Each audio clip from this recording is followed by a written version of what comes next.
Hello, my name is TJ Riley, and I'm going to be talking to you about Peru today, because that is where I chose to do my cultural research paper. So let's get started.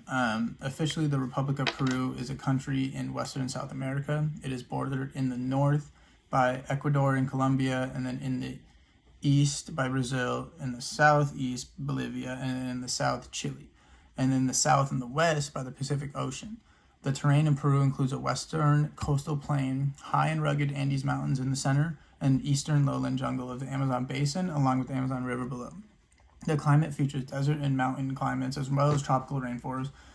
Peru's principal environmental problems are air pollution, water pollution, soil erosion, and deforestation.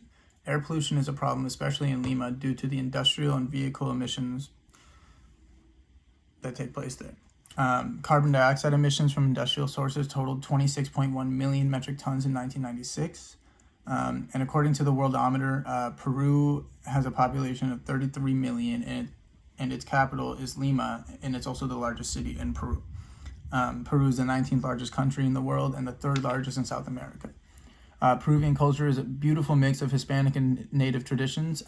There are two native languages there.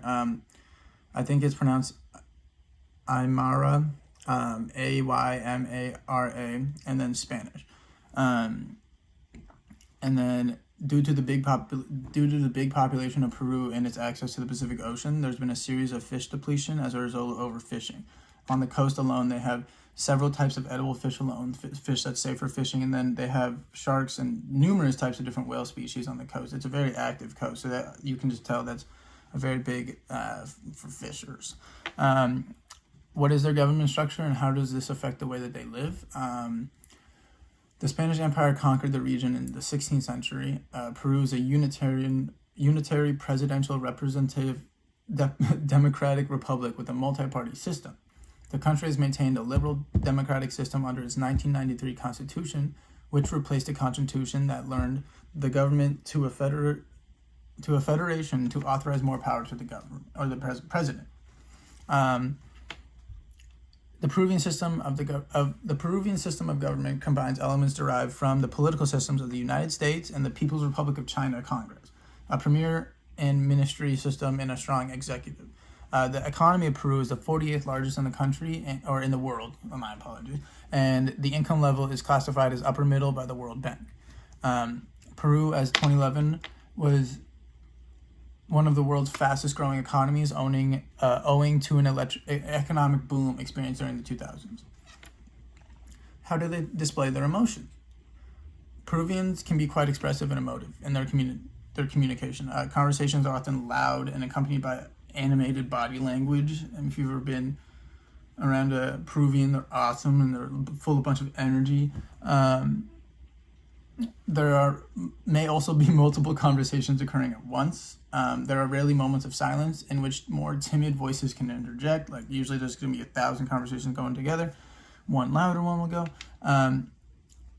Peruvians will stand much closer to you than you would probably like in conversations. In America, we have our distance. Peruvians, they typically don't, but it would be considered rude if you backed away.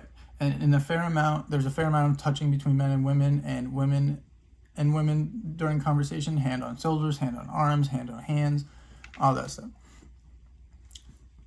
When greeting for the first time, Peruvian people usually shake hands. However, if they know the person, they meet often with a pat on the back and a handshake, or women usually give each other a kiss on the cheeks to exchange. When meeting for the first time, they usually address by senor or senora. What is their family life like? Peruvians usually have 3 or more children, making families typically large, and have extended families as well. Peruvians are a very loving and a very helpful household that lack the laziness found in common households in America. The type of household that's going to have these little kids doing chores and just not being helpful throughout the house, and doesn't matter you're just always going to be helping. What are their gender roles? Peru has a life expectancy of 75 years, 72 for males and 77 for females, according to the latest data from the year 2016 from the World Bank. All in all, males and females are treated with equality for the most part in Peru. They receive the same rights and same privileges men do in the country. There is nothing that men are entitled to that women aren't, and vice versa, which is essentially how it should be. But good for them. I mean, you can, if you've ever seen, just Peruvian women are always trying to help and whatnot. What are some celebrations and what do they mean?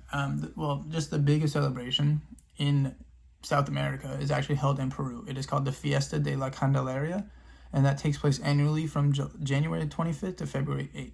According to PeruHop.com, every year Fiesta de la Candelaria is celebrated in Puno, South Peru. This is a festival full of culture, dance, and music which brings together the Catholic faith and the Andean religion in homage to the Virgin of the Candelaria. The festival has been celebrated without fail since 1960. There can be as many as 50,000 dancers, 15,000 musicians taking part, with up to 25,000 people involved in different elements such as making costumes, food, sponsorship, all of that. The preparation for the festival begins early as like the beginning of December. So they have a full 2 months for preparation for this alone. Their diet, what is their diet? The people of Peru care deeply about food. Peruvian food is personally some of the best I've ever had. They eat no different than us, maybe with a little less use of utensils, not completely needed, when they're not needed. The 4 staples of Peruvian cuisine are corn, potatoes, quinoa, and beans. Some staples brought by the Spanish would include rice and wheat, and then meats such as pork, chicken, and beef. The most popular dish in Peru is considered the ceviche, which is it's a bunch of different types of fish, raw fish marinated in lime, onions, and chilies.